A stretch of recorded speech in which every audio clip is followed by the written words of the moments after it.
Police की failure है। यहाँ पर सवाल उठ रहा है, पुलिस का फेलियर है, ये सब कुछ हो रहा था, पुलिस कहाँ थी? उन्होंने कहा अगर मारा गया, क्योंकि मैं तो इसे लिंचिंग कह रही हूँ, इसलिए कह रही हूं क्योंकि एक व्यक्ति अकेला इतना टॉर्चर दूसरे व्यक्ति को नहीं कर सकता। वहां पर भीड़ रही होगी जिन्होंने मिलकर ऐसा हमला किया और ऐसा वहशियाना हमला किया कि नाखून उखाड़ दिए, सर पर हमले कर दिए, गोलियों के छर्रों से वो बेहोश हो गया, इतना कुछ हुआ। सुचरिता जी, ये मॉब लिंचिंग ही है, क्योंकि जो शातिर आपराधिक जहनियत का होता है, क्रिमिनल माइंडसेट का होता है, वही इतना वहशीपना दिखा सकता है। हमारे विद्वान फैज साहब किसी को थप्पड़ मार के देखें, आपका हाथ नहीं उठ सकता है, नहीं उठेगा, लेकिन नाखून खींच लेना, क्लास से निकाल लेना, करंट लगाना, इसके लिए एक क्रिमिनल माइंडसेट होता है। पुलिस से बच करके इन्होंने अपराध तो कर लिया, तो पुलिस का पहला काम था टू प्रिवेंट क्राइम, नहीं हो पाया तो इन्वेस्टिगेट क्राइम, और इन्वेस्टिगेट करने में पुलिस अपनी जिम्मेदारी कंटिन्यूअस है, और वो नसीहत नजीर मिलेगी। फिर न कहिएगा कि आपके ऊपर ये जो मैं जब कह रहा हूं आप, तो मैं मुल्जिमान को सबूत करना अपना भला चाहते हो, आत्मसमर्पण कर दें, वरना आप और आपके सपोर्ट सिस्टम को बिल्कुल मिट्टी में मिलने के इंतजाम हो जाएगा। याद कर ले कि इस आपकी तरह जिन्होंने हरकत की, उनका पहले क्या हुआ और पहले इसके पहले क्या किया गया।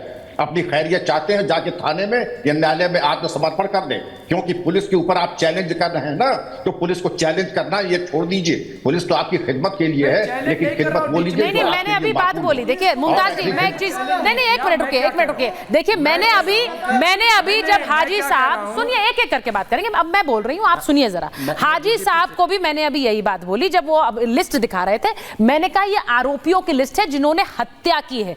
अब ये लिस्ट में इन आरोपियों के नाम है। वहां पर जब अमिताभ यश निकले, सुनिए मेरी बात, जब एसटीएफ चीफ वहां पर सड़क पर उतरे थे, मुमताज जी पैरेलल टॉक्स मत करा करिए, आपके साथ ये बड़ी दिक्कत है। और शिवम प्लीज, मैं जरा कुछ बोल रही हूँ, मतलब सीधी बात ये है, नहीं मैं उनको भी बोल रही हूँ, बीच में नहीं बोलेंगे। सीधी बात यह है कि जब अमिताभ यश वहां पर सड़क पर उतरे थे, तो उस समय इतने लोगों ने यह बात रखी आचार्य जी कि वहां पर अमिताभ यश जब दौड़ा रहे थे, तो वो उन उपद्रवियों को दौड़ा रहे थे जो इस हत्या के बाद गुस्से में सड़क पर उतरे थे, जो वहां पर आगजनी कर रहे थे। और मैंने फिर कहा कि वो जो भीड़ थी, वो राम गोपाल के समर्थन में उतरी भीड़ थी। मुझे कहने की जरूरत नहीं है वो हिंदू थे, मुसलमान थे, लेकिन उनको भी दौड़ाया था, क्योंकि उपद्रव बर्दाश्त नहीं किया जाएगा। भाई सबसे पहले आप एक चीज देख लीजिए, एक व्यक्ति की हत्या हुई है, सोचिए एक व्यक्ति की हत्या हुई है, लेकिन क्या बदले में उस प्रकार की कोई कार्रवाई आपने देखी? हाँ, विरोध जताने का हमारा अधिकार है भाई, हत्या हुई है तो हम रोड पर उतर के आएंगे,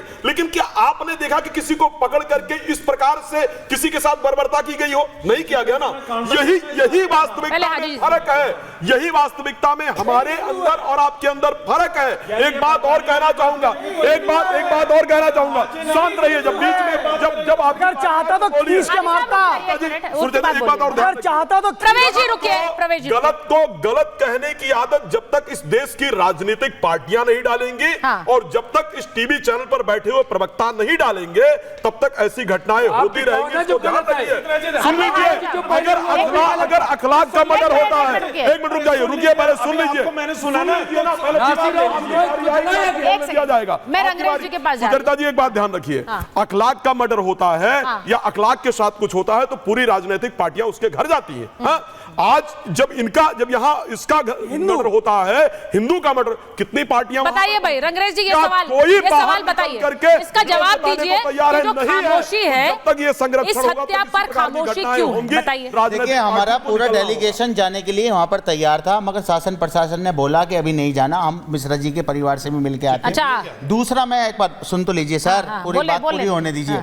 जिस तरीके से ये देखा जा रहा है कि जो छोटे बच्चे हैं, जो बेरोजगार हैं, उनको रोजगार नहीं दे पा रही सरकार, उनके हाथ में डंडा और तलवार दे रही है कि जाइए इस्लामोफोबिया से दस्त बनाकर इस तरीके का पैटर्न बनाया जा रहा है कि रोजगार नहीं मिलेगा तो किसी के नाम जिम्मेदार अगर कोई है तो मुसलमान है। इस प्रकार का उत्पाद बताओ इस देश के अंदर, कोई कानून इस देश में हरिया नहीं है। समझिए, हिंसा ये डिबेट करने आते हैं, इस प्रकार के लोग डिबेट। एक मिनट, देखिए सीधी बात ये है, मैं इसको नहीं, हाँ हाजी साहब जल्दी, ठीक है, एक मिनट। अरे भाई यहाँ धमकी देने के लिए वो आ रहे ना, आप नहीं तो आप बोलिए ना, आप बोलिए, मैं आपके पास आई हूँ।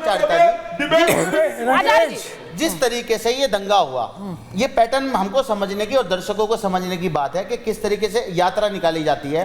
यात्रा में बहुत शांतिपूर्वक होती है, कोई भी धर्म नहीं सिखाता कि हिंसा हो। ठीक है। मगर कुछ तो पत्थर कहाँ से जो आते हैं? राजनीतिक पार्टियां हैं, बीजेपी में खास तौर से बोलना चाहता हूं, भाजपा लगातार नफरत की राजनीति करती आ रही है। उनके जब कटेंगे और बटेंगे, ये बयानबाजी कहीं ना कहीं तो इसकी हत्या बीजेपी के नफरत पीछे की इन राजनीति लोगों कर रही है, लेकिन बिल्कुल। जो लोग मार मैं रहे हैं कह वो रहा हूं नफरत की मोदी जी राजनीति और नहीं, वो योगी नफरत नहीं फैला जी, रहे। मोदी जी, योगी जी और जो हमारे प्रवेश जी, लास्ट वर्ड है, 10 सेकंड मेरे पास, समय ऐसे बयानबाजियों के खिलाफ जो बयानबाजी हो रही है, उनके खिलाफ जब तक सख्त कार्रवाई नहीं होगी, ऐसे ही हमारे नहीं, वो देश कह रहे- के युवा अच्छा, एक मिनट। रोजाना हिंसा के अगर वो शिकार ये होते कह रहे हैं कि रहेंगे। बटना नहीं है, अगर वो कह रहे हैं जातियों में बटना नहीं है, तो वो गलत कह रहे हैं। जातियों की बात नहीं करते क्या वो। कह रहे हैं वो कहते हैं बटना नहीं है। तो बटना वो नहीं है चाहते तो हैं सही, भाई अच्छी 80 बात करोड़ है। हिंदू जो हो जाए वो एक साथ हो तो जाए। क्यों नहीं वो हो जाए? जातियों में क्यों ना हो जाए? अरे भाई गलत जाति है। प्रथा हमारे देश की विविधता हमारा देश अच्छा, जाति प्रथा विविधता है, जातियों में बटे रहना चाहिए। भाई होना सुनिए। भाई वाह, दिक्कत है, भाई वाह। भी होनी चाहिए। हाँ, प्रवेश जी जल्दी से लास्ट सेकंड।